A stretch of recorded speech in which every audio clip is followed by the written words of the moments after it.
Hola, soy Oscar. El día que mi único hijo me llevó a este pequeño apartamento, no lo hizo para cuidarme. Lo hizo para asegurarse de que yo no estorbara mientras él y su esposa disfrutaban del dinero que me quitaron con falsas promesas. A veces te das cuenta de que la sangre no es más que una excusa para justificar las peores traiciones, una mancha que, por más que intentes, nunca logras limpiar del todo. Es un dolor sordo, constante, que se instala en el pecho y no te abandona. ¿Alguna vez te has sentido descartado por las personas en las que más deberías poder confiar, como si tu valor tuviera fecha de vencimiento? Antes de contarte el momento exacto en que descubrí la frialdad calculada en los ojos de mi propio hijo, comenta desde dónde estás viendo esto y suscríbete al canal. Créeme, no querrás perderte lo que sucede cuando un hombre mayor decide que su dignidad vale más que cualquier herencia manchada de codicia. La historia de mi despojo comenzó, como suelen empezar estas tragedias, con una sonrisa y una promesa. Ricardo, mi hijo, y su esposa, Laura, llegaron un domingo a mi casa, la que construí con mi difunta esposa, ladrillo por ladrillo. Hablaron de mi salud, de los peligros de vivir solo, de lo grande que era la casa para un hombre de mi edad. Me vendieron un sueño de cuidado y compañía, pero lo único que querían era quedarse con las llaves para siempre. Me convencieron de venderla. Papá, te vienes a vivir con nosotros. Estarás más cómodo. Te cuidaremos. Repetía Ricardo con una convicción que en mi soledad quise creer desesperadamente. Laura asentía a su lado, sonriendo con esa dulzura artificial que nunca le llegaba a los ojos, una máscara perfecta para sus verdaderas intenciones. El dinero de la venta, me aseguraron con solemnidad, sería puesto en una cuenta para mi futuro, para mis cuidados médicos, administrado por ellos, para que no te preocupes por nada. Yo, cegado por el anhelo de no estar solo, de sentir que mi hijo por fin me quería, cerca, firmé todos los papeles sin hacer preguntas. Les entregué no solo mi hogar, sino el último vestigio de mi independencia, el santuario donde cada rincón guardaba un recuerdo de mi esposa.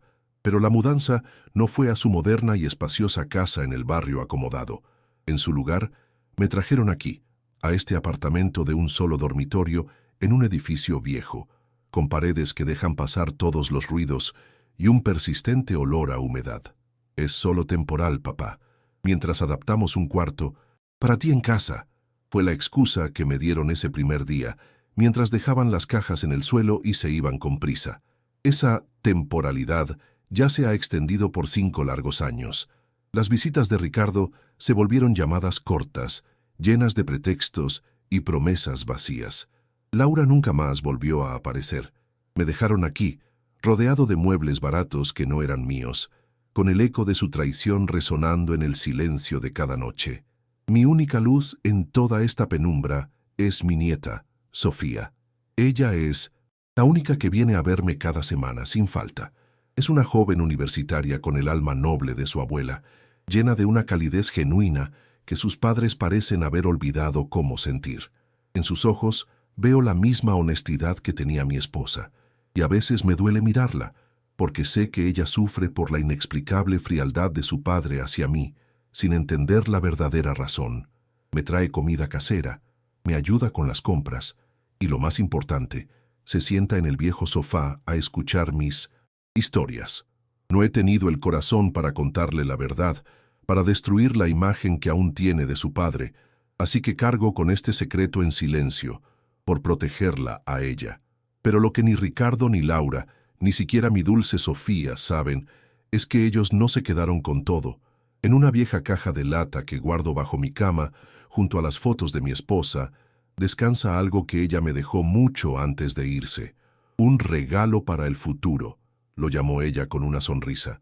Un pequeño sobre con unos papeles amarillentos que en su momento no significaban casi nada. Los certificados de unas pocas acciones de una empresa de tecnología entonces desconocida, una inversión que hicimos en los años 80 por pura corazonada. Yo mismo los había olvidado, enterrados bajo el peso del duelo y la decepción. Pero hace poco, ordenando mis pocas pertenencias, los redescubrí. Y aquí, en este apartamento silencioso, he empezado a entender que mi esposa, incluso desde el más allá, me dejó un arma para reclamar mi dignidad. La humillación mensual es la parte más difícil de sobrellevar, una rutina que me carcome por dentro. Cada principio de mes tengo que llamar a Ricardo para pedirle una parte de mi propio dinero. Papá, ¿para qué lo necesitas esta vez? Me pregunta con un tono de fastidio mal disimulado, como si yo fuera un adolescente pidiendo mi mesada y no un hombre que le entregó los ahorros de toda una vida.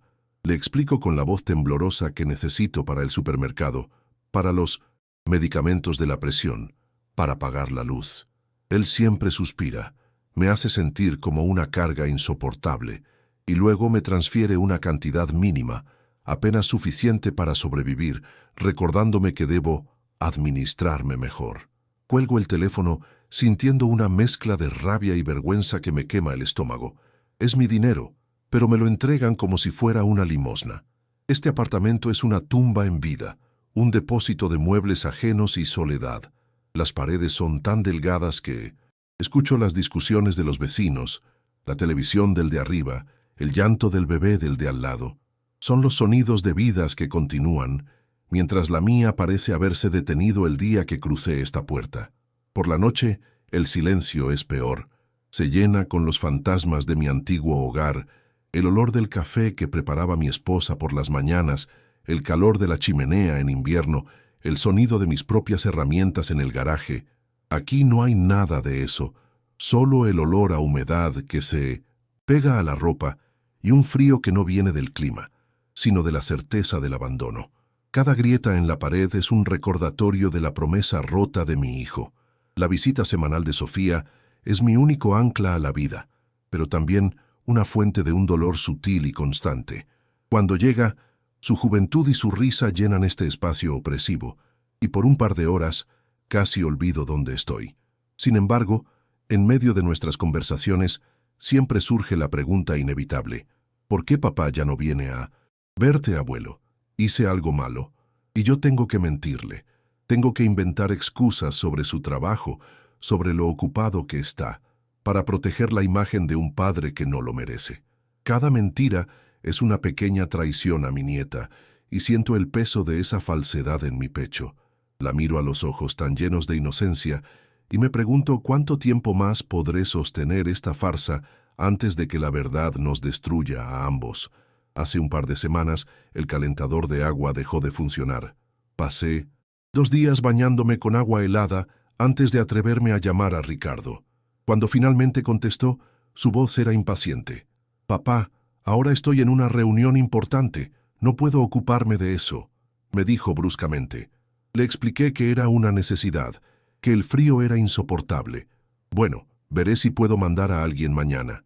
«No hagas un drama por todo», respondió antes de colgar. Esa noche, tiritando bajo las mantas, no sentí solo el frío físico. Sentí el hielo de su indiferencia, la confirmación de que mi bienestar era una molestia en su agenda. Ya no era su padre, era un problema logístico, una tarea más en su lista de cosas por hacer y una de las menos importantes.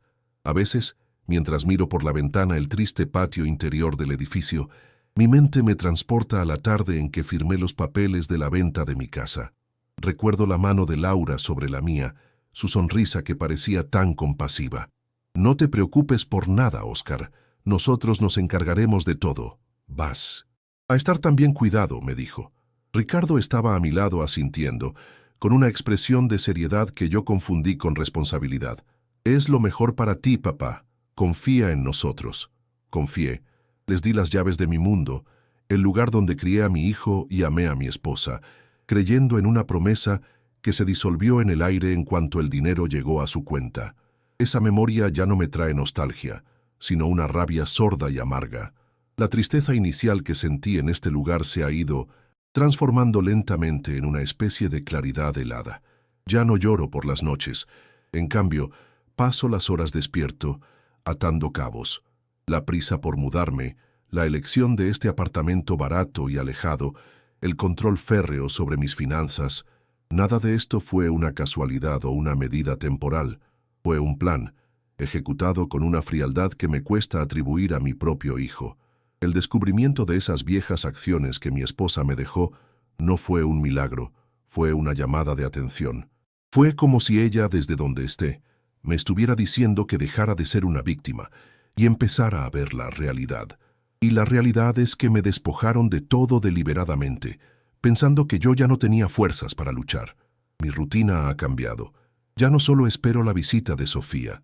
Ahora, cuando ella se va, saco la vieja caja de lata. Observo los certificados de acciones, esos papeles amarillentos que huelen a tiempo y a promesas cumplidas. La semana pasada, usando el poco dinero que me dieron para mis gastos, fui a un café internet del barrio. Con manos temblorosas busqué el valor actual de esa empresa. El número que apareció en la pantalla me hizo contener la respiración. No era solo dinero, era poder, era una segunda oportunidad. Era la prueba de que mi vida no había terminado. Volví a este apartamento sintiéndome diferente. Por primera vez en 5 años, no me sentí como un prisionero esperando su final, sino como un hombre que, en silencio, estaba a punto de empezar a escribir el último y más importante capítulo de su historia. He comenzado a dar mis primeros pasos en secreto, con la cautela de un animal herido que sabe que su única oportunidad es la sorpresa. Usando parte del miserable dinero que Ricardo me envía, he estado haciendo viajes discretos a un pequeño café internet a varias cuadras de aquí.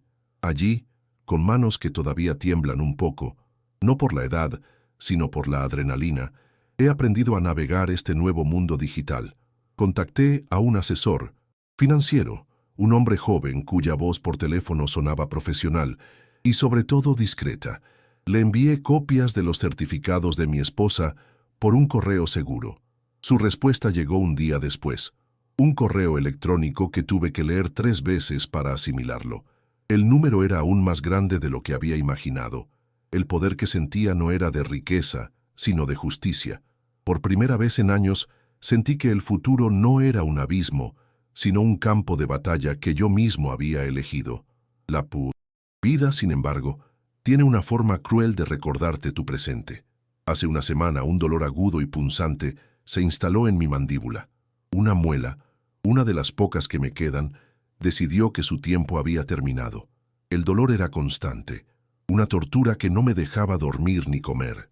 Después de 2 días de soportarlo en silencio, con compresas frías y analgésicos baratos, me di por vencido. Sabía lo que tenía que hacer, y la idea me revolvía el estómago de humillación. Marqué el número de Ricardo. La llamada fue, como siempre, una prueba de resistencia. Le expliqué la situación, el dolor insoportable, la necesidad urgente de ver a un dentista. Lo escuché suspirar al otro lado de la línea, un sonido que ya conocía de memoria, el sonido de la impaciencia y el fastidio. Era el suspiro de un hombre que se ve interrumpido por un problema que no considera suyo. «Papá, ahora mismo estoy hasta arriba de trabajo. ¿No puedes aguantar un poco? Tómate algo para el dolor», me dijo con esa frialdad que intentaba disfrazar de pragmatismo. Le insistí, con la voz quebrada por el dolor y la vergüenza, que esto no podía esperar, que apenas podía abrir la boca. «Bueno, veré qué puedo hacer, pero no te prometo nada. Los dentistas son caros, ¿sabes? Tendré que revisar las cuentas», añadió como si estuviera hablando de una inversión fallida y no de la salud de su padre. Colgó dejándome con la palabra en la boca y un dolor que ya no era solo físico. Era el dolor del desprecio, la confirmación de que mi sufrimiento era un simple inconveniente en su balance financiero. Esa noche el dolor de muela se mezcló con el dolor del alma y supe que no podía seguir así. No iba a rogar por mi propia dignidad.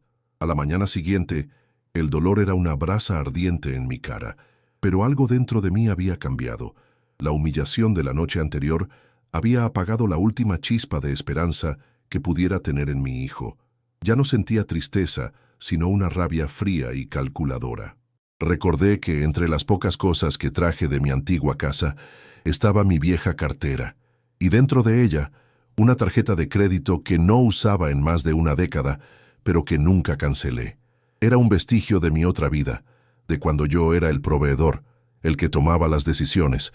Con esa tarjeta en el bolsillo salí del apartamento. Busqué en internet la clínica dental más cercana y caminé hasta allí, sintiendo cada paso como un acto de rebelión. Entré, expliqué mi emergencia y por primera En 5 años no tuve que pedir permiso a nadie para cuidar de mí mismo. Mientras esperaba en la silla del dentista, el teléfono sonó. Era Sofía, preocupada porque no había contestado sus mensajes. Le mentí. Le dije que había salido a caminar y que me había olvidado el teléfono. No quería que ella se involucrara en esto. El procedimiento fue largo y costoso, una extracción y los primeros pasos para un implante. Cuando llegó el momento de pagar, saqué la tarjeta de crédito con una mano firme. El sonido de la máquina aprobando la transacción fue como una fanfarria silenciosa. Al salir de la clínica, con la boca todavía entumecida por la anestesia, pero con el pecho lleno de una extraña sensación de victoria, supe que algo se había roto para siempre. Ya no era el anciano desvalido que esperaba una limosna. Había recuperado una pequeña parte de mi autonomía, y ese sentimiento era más valioso que todo el dinero del mundo. Lo que no sabía era que mi acto de independencia había activado una alarma silenciosa en el mundo de mi hijo. Ricardo, probablemente para cubrir las apariencias después de su negativa, decidió pasar por mi apartamento esa misma tarde sin avisar. Al no encontrarme, y viendo que no contestaba sus llamadas, su molestia inicial se convirtió en una extraña forma de pánico. No era preocupación por mi bienestar, sino el miedo del carcelero que se da cuenta de que su prisionero ha salido de la celda. Cuando finalmente le devolví la llamada, horas más tarde, su voz no era de alivio, sino de interrogatorio. «¿Dónde estabas, papá? Pasé por tu casa y no había nadie. Me tenías preocupado», dijo, y la palabra «preocupado» sonó más falsa que nunca. Le respondí con una calma que no sabía que poseía.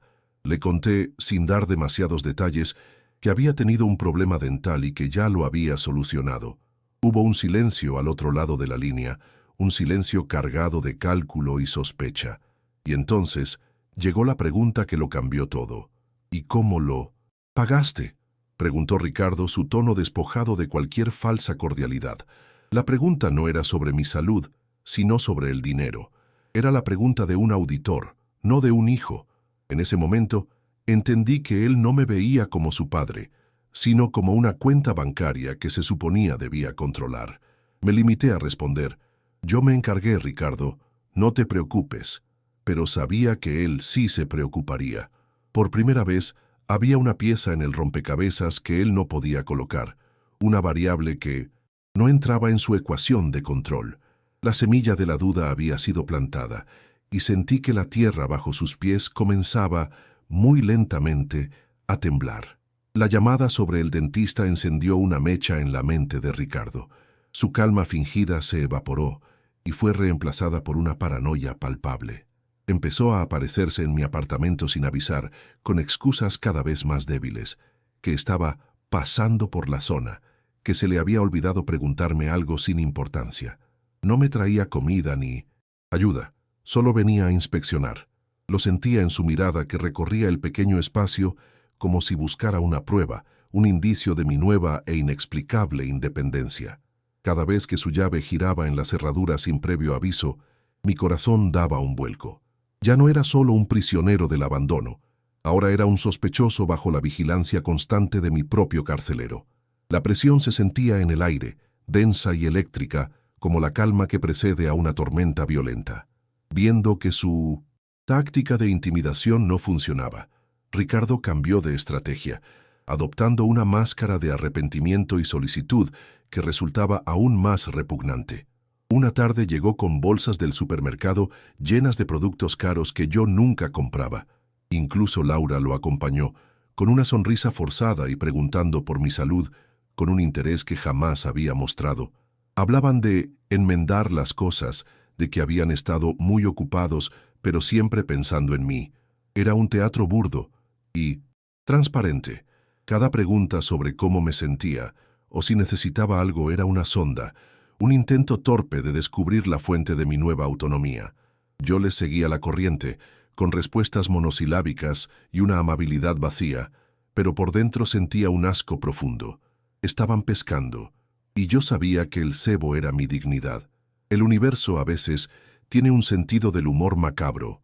Una mañana, al salir de la ducha, resbalé en la baldosa gastada y húmeda del baño. No fue una caída grave, pero el Golpe en la cadera me dejó con un dolor agudo y la incapacidad de levantarme por mí mismo. Tirado en el suelo frío, sintiendo la impotencia recorrer mi cuerpo, mi primer instinto no fue llamar a Ricardo, sino a Sofía. Ella llegó en menos de 20 minutos, con el rostro pálido de preocupación. Al verme en el suelo, insistió en llamar a su padre, a pesar de mis protestas. Ricardo vio en mi accidente no una emergencia, sino una oportunidad de oro. Era la excusa perfecta para tomar el control total, para moverme a un terreno donde yo sería completamente vulnerable y dependiente de su cuidado. La caída no solo había lastimado mi cuerpo, sino que había sellado mi destino inmediato. Ricardo llegó con una urgencia que no tenía nada que ver con la preocupación filial. Me examinó con una eficiencia fría y declaró que debíamos ir al hospital para una revisión completa. «No es negociable, papá. Es por tu bien», dijo, con un tono que no admitía réplica. Me ayudó a vestirme y prácticamente me llevó a rastras hasta su coche, mientras Laura observaba desde la puerta con una expresión que era una mezcla de fastidio y expectación. Durante el trayecto me sentí más desvalido que nunca. Ya no estaba en mi territorio, por miserable que fuera. Estaba siendo transportado como un paquete a un lugar donde todas las decisiones me serían arrebatadas. Miraba por la ventana las calles de la ciudad pasar, sintiendo que cada metro me alejaba más de la pequeña victoria que había conseguido y me acercaba a la batalla final que no sabía si tendría fuerzas para librar. En el hospital, la farsa alcanzó su punto culminante. Me instalaron en una habitación privada, algo que Ricardo se aseguró de señalar como una muestra de su generosidad. Él y Laura no se apartaban de mi lado, actuando como el hijo y la nuera perfectos para cualquier enfermera que entrara. Me ajustaban la almohada, me ofrecían agua, hablaban en susurros sobre lo importante que era mi recuperación. Laura, la mujer que no había visto en 5 años, ahora me acariciaba la mano y me llamaba papá, con una dulzura empalagosa. Era una actuación digna de un premio, y yo era el espectador cautivo. Sofía observaba todo desde una esquina, con los brazos cruzados y una expresión de creciente desconfianza y dolor en su rostro. Veía la hipocresía tan claramente como yo, y su silencio era mi único consuelo en medio de ese circo de codicia. Mientras yo estaba atrapado en esa cama de hospital, Sofía tomó una decisión. Con la excusa de ir a mi apartamento a buscarme ropa limpia y mis artículos de aseo, se fue con una misión. Sabía de la existencia de la vieja caja de lata que yo guardaba bajo la cama, el cofre de mis tesoros más preciados, las fotos de mi esposa. Pensando que ver su rostro me daría fuerzas, abrió la caja.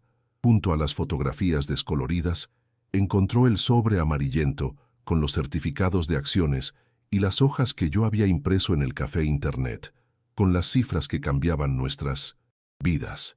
En ese instante, todas las piezas del rompecabezas encajaron en su mente con una claridad brutal. La venta de la casa, el abandono, la miseria calculada, la repentina preocupación de sus padres. La verdad la golpeó con la fuerza de una revelación, y la tristeza en sus ojos fue reemplazada por una furia fría y decidida. Cuando Sofía regresó al hospital, era otra persona. Entró en la habitación y su mirada pasó por encima de sus padres como si no existieran. Se sentó a mi lado, tomó mi mano y la apretó con una fuerza que me transmitió todo lo que necesitaba saber. No dijo una palabra, pero sus ojos, los mismos ojos honestos de su abuela, me lo dijeron todo. «Lo sé, abuelo, estoy contigo». En su mirada ya no había confusión, sino una alianza inquebrantable. Ricardo y Laura, demasiado ocupados en su actuación, no notaron el cambio, no sintieron la corriente subterránea que acababa de nacer en esa habitación. Pero yo sí, ya no estaba solo. El juego había cambiado de reglas y de jugadores. Ahora éramos un equipo, y esperábamos en silencio a que ellos hicieran su movimiento final, sin saber que estaban a punto de caminar directamente hacia una trampa que ellos mismos habían construido durante años. 2 días después, la puerta de mi habitación en el hospital se abrió sin que nadie llamara. Eran Ricardo y Laura, pero no venían solos. Detrás de ellos entró un hombre de traje gris y maletín, con una sonrisa que no le llegaba a los ojos. Laura traía un ramo de flores tan grande que apenas podía verle la cara, y Ricardo me dio una palmada en el hombro, un gesto que se sintió tan falso y vacío como sus promesas. «Papá, te trajimos una sorpresa», dijo, señalando al hombre del traje. «Él nos va a ayudar a organizar todo para que tengas el mejor cuidado». Sofía, sentada a mi lado, apretó mi mano con fuerza. Sabíamos que el acto final de su farsa estaba a punto de comenzar, y estábamos listos, esperando en el escenario que ellos mismos habían montado. Ricardo comenzó. Su discurso, ensayado y lleno de una falsa solemnidad. Habló de mi frágil estado de salud, de lo mucho que el accidente los había asustado y de su profundo deseo de enmendar las cosas. El abogado entonces dio un paso al frente, abriendo su maletín sobre la mesita junto a mi cama. Sacó una carpeta llena de documentos y con un tono condescendiente empezó a explicar que se trataba de un poder notarial. «Un simple trámite, don Oscar», dijo, «para que su hijo pueda administrar sus bienes y asegurarse de que no le falte nada. Es por su tranquilidad». Me extendió un bolígrafo de lujo, como si me estuviera concediendo un favor. El aire en la habitación se volvió pesado, denso por la hipocresía que emanaban, tan palpable que casi podía tocarla. Justo cuando Ricardo iba a poner el bolígrafo en mi mano, levanté la mía para detenerlo. Fue un gesto pequeño, débil por la convalecencia, pero tuvo el efecto de una explosión silenciosa. Todos se quedaron quietos. Fijé mi mirada primero en Laura y luego en Ricardo, manteniendo una calma que no sabía que poseía. «Les agradezco mucho esta repentina preocupación», dije, con una voz más firme de lo que esperaba. «Pero tengo una pregunta. ¿Esta preocupación es por mi caída o es por unas viejas acciones que mi esposa me dejó hace más de 30 años?» El silencio que siguió fue absoluto. Sus sonrisas se congelaron, convirtiéndose en máscaras de cera. La pregunta quedó suspendida en el aire, una acusación directa que desnudó sus verdaderas intenciones sin necesidad de levantar la voz. Sofía, siguiendo nuestro plan silencioso, se levantó y, sin decir una palabra, sacó de su bolso la hoja de papel que yo había impreso en el café Internet. La sostuvo frente a ellos, mostrando con claridad la cifra de 7 dígitos que representaba el valor actual de mi herencia olvidada. No hizo falta ninguna explicación. Los ojos de Laura se abrieron como platos, y por un segundo vi en ellos una codicia tan pura y tan fea que me revolvió el estómago. No intentó ocultarla.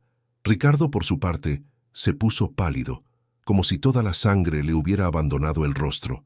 Parecía que acababa de ver un fantasma, el fantasma de su propia decencia perdida. El teatro se había derrumbado estrepitosamente, dejando al descubierto la cruda y miserable verdad de su visita. Tomé una respiración profunda, sintiendo cómo el poder volvía a mi cuerpo, un poder que no venía del dinero, sino de la justicia. «Ese dinero», continué, mi voz resonando en Pininar, el silencio tenso de la habitación, «el dinero que mi esposa guardó para mi futuro, el dinero que me habría permitido vivir mis últimos años con la dignidad que me robaron, no será para ustedes». Les expliqué, con una calma glacial, que mientras ellos planeaban cómo despojarme por segunda vez, yo había recibido mi propia visita. Un abogado, uno de verdad, había venido a mi habitación el día anterior. Les informé que cada una de esas acciones, cada centavo, había sido transferido a un fideicomiso irrevocable, un muro legal que sus manos codiciosas jamás podrían escalar. La reacción fue instantánea. Laura fue la primera en explotar. Su máscara de nuera cariñosa se hizo añicos. «Viejo egoísta», siseó, su voz temblando de rabia. «¿Así nos pagas? Después de todo lo que hemos hecho por ti». El abogado incómodo comenzó a guardar sus papeles discretamente, reconociendo una batalla perdida. Pero Ricardo no dijo nada. Se quedó allí, de pie, completamente quebrado. No era solo la pérdida del $1.600.000 dinero lo que lo había destrozado. Era el veredicto final en los ojos de su hija, un desprecio frío y absoluto, y la mirada de su padre, que ya no reflejaba dolor, sino una insondable y definitiva decepción. Estaba enfrentando la bancarrota total, no de su cuenta bancaria, sino de su alma. Ignoré los insultos de Laura y fijé mi vista en mi hijo. Ya no sentía rabia, ni siquiera tristeza, solo una lástima profunda y vacía por el hombre en el que se había convertido. Nunca se trató del dinero. «Ricardo», le dije en voz baja, pero cada palabra era como un martillazo. Se trataba de mi dignidad, y mi dignidad no estaba en venta. Sofía puso su mano sobre mi hombro, un ancla de amor y lealtad en medio de la tormenta. El abogado, carraspeando, guió a una Laura todavía furiosa hacia la puerta. Ricardo me dirigió una última mirada, una mirada de derrota total, la de un hombre que lo ha perdido absolutamente todo, y lo siguió. La puerta se cerró, y por primera vez en 5 largos años, el silencio que llenó la habitación fue un silencio de paz. En cuanto la puerta se cerró, un silencio profundo y sanador llenó la habitación del hospital. No era el silencio opresivo de mi viejo apartamento, sino uno lleno de paz, de victoria. Miré a Sofía y vi las lágrimas silenciosas que corrían por sus mejillas. No eran lágrimas de tristeza, sino de alivio, de justicia. Me tomó la mano y la besó, un gesto que valía más que todos los millones del fideicomiso. En ese momento, sentí que la herida que Ricardo había abierto en mi alma durante 5 años comenzaba a cerrarse. La humillación se había evaporado, reemplazada por una sensación de ligereza que no había experimentado en mucho tiempo. Ya no era una víctima ni un prisionero. Era un hombre libre, y el resto de mi vida, por corto o largo que fuera, me pertenecía por completo. Habíamos ganado, no una batalla por dinero, sino por el alma. Mi recuperación fue sorprendentemente rápida. Los médicos dijeron que mi estado de ánimo había influido positivamente. Sofía se encargó de todo con una madurez que me llenaba de orgullo. Juntos decidimos que no volvería a aquel apartamento húmedo. En su lugar, encontramos un pequeño condominio en una comunidad para personas mayores, un lugar luminoso con jardines y actividades. Recuerdo el día que me mudé. Mientras Sofía desempacaba mis pocas pertenencias, yo me senté en el balcón, sintiendo el sol en mi cara por primera vez en años, sin el peso de la humillación. No había muebles baratos, ni olor a encierro. Todo era nuevo, elegido por mí. Por primera vez el dinero no era una fuente de conflicto, sino una herramienta para construir una vida digna, la vida que mi esposa siempre había querido para mí. Las noticias sobre Ricardo y Laura me llegaban a través de Sofía, aunque ella intentaba protegerme. La pérdida de la fortuna que creían tener en sus manos fue la gota que derramó el vaso en su matrimonio construido sobre la codicia. Empezaron a culparse mutuamente. Laura lo acusaba de ser un tonto por no haber asegurado el dinero antes. Él la culpaba a ella por su ambición desmedida que los había llevado a actuar de forma tan evidente. Su fachada de pareja exitosa se derrumbó. Vendieron la casa grande, la misma que habían comprado con una parte del dinero de mi hogar, y se mudaron a un lugar más pequeño. La presión financiera, combinada con el desprecio de su propia hija, los consumió. Su castigo no fue la pobreza, sino tener que vivir el uno con el otro, recordándose cada día su fracaso moral. Con el fideicomiso establecido, mi primera decisión fue asegurar el futuro de Sofía. Le dije que su educación estaba completamente cubierta, que podía estudiar lo que quisiera, donde quisiera, sin preocuparse por el costo. Ver la gratitud y la emoción en sus ojos fue el mejor rendimiento que cualquier inversión podría darme. Pero no me detuve ahí. En honor a mi esposa, cuyo regalo póstumo había hecho todo esto posible, creamos una fundación, la Fundación Amelia, dedicada a ofrecer asesoría legal y apoyo a personas mayores que enfrentan el abandono y el abuso financiero por parte de sus familias. Sofía se involucró de lleno en el proyecto. Mi dolor se había transformado en un propósito y mi historia en una herramienta para ayudar a otros a no sufrir lo que yo sufrí. El dinero por fin tenía un sentido. Unos meses después, recibí una llamada de un número desconocido. Era Ricardo. Su voz era irreconocible, despojada de toda su arrogancia. No hubo gritos ni acusaciones, solo un balbuceo patético sobre el arrepentimiento y lo mucho que me extrañaba. Era el último y desesperado intento de un hombre ahogándose. Lo escuché en silencio, sin interrumpirlo. Cuando terminó, no sentí rabia, solo una inmensa y triste piedad. «Ricardo», Le dije con una calma que lo desarmó. Te perdono. No por ti, sino por mí. Pero ya no hay nada que reparar entre nosotros. Sigue tu camino. Y colgué. No fue un acto de venganza, sino de liberación final. Cerré esa puerta para... siempre, no con un portazo, sino con la serenidad de quien sabe que su paz interior es lo único que ya no está dispuesto a negociar. Ahora, paso mis días en paz. A veces, en el balcón de mi nuevo hogar, con una taza de café en la mano, pienso en todo lo que pasó. Pienso en la traición, en la soledad, en el dolor, pero ya no me queman. Son cicatrices, recordatorios de una batalla que libré y gané. Veo a Sofía florecer, convertida en una mujer fuerte y compasiva, y sé que el legado de mi esposa está a salvo en sus manos. La vida a veces te quita todo para mostrarte lo que realmente importa. A mí me quitó una casa y un hijo, pero me devolvió la dignidad, un propósito y el amor incondicional de mi nieta. Y esa es una riqueza que ninguna cuenta bancaria puede medir y que ninguna traición puede volver a arrebatarme. Si conoces a alguien que necesita escuchar este mensaje de que nunca es tarde para reclamar tu dignidad, por favor, comparte este video y no olvides suscribirte para más historias sobre cómo encontrar la fuerza para seguir adelante, incluso cuando el mundo parece haberse derrumbado. Gracias por escucharme. Mi recuperación fue sorprendentemente rápida. Los médicos dijeron que mi estado de ánimo había influido positivamente. Con la ayuda de Sofía, dejé atrás para siempre aquel apartamento oscuro y me mudé a una cómoda residencia para mayores, un lugar lleno de luz, con jardines donde podía sentir el sol en la cara sin el peso de la humillación. Cada mañana, al despertar, no sentía el frío del abandono, sino la calidez de una segunda oportunidad. Hice nuevas amigas, mujeres con sus propias historias de lucha y resiliencia, y por primera vez en décadas me sentí parte de una comunidad. Ya no era la madre olvidada de Ricardo, ni la abuela secreta de Sofía.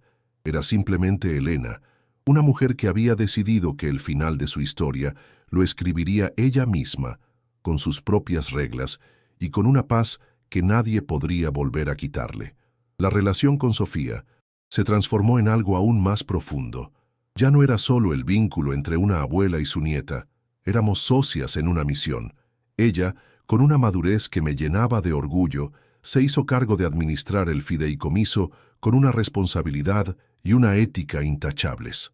Pasábamos las tardes juntas, no lamentando el pasado, sino planeando el futuro. La veía investigar, hacer llamadas y diseñar el logo de nuestra fundación con una pasión que era el reflejo vivo del espíritu de mi difunto esposo. En sus ojos no solo veía amor, sino un respeto profundo. El tipo de respeto que nace de ver a alguien luchar por su dignidad y ganar. Nuestro lazo, forjado en la verdad y la justicia, se había vuelto irrompible, un testimonio de que el amor verdadero no se esconde, sino que se fortalece ante la adversidad. En honor a la memoria de mi esposo y al regalo que nos dejó, creamos la fundación.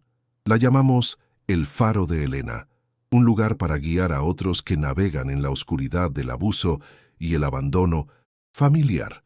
El dinero, que una vez fue el arma de mi humillación, se convirtió en una herramienta de empoderamiento.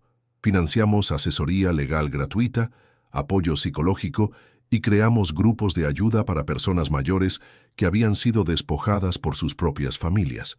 Cada vez que recibíamos una carta de agradecimiento, cada vez que veíamos a alguien recuperar su voz y su independencia, sentía que mi dolor no había sido en vano. Mi historia personal se había convertido en un propósito colectivo, transformando una herida profunda en una fuente de esperanza para muchos otros que, como yo, solo necesitaban que alguien les recordara que no estaban solos. Las noticias sobre Ricardo y Laura me llegaban de forma esporádica a través de Sofía, quien intentaba protegerme de los detalles sórdidos.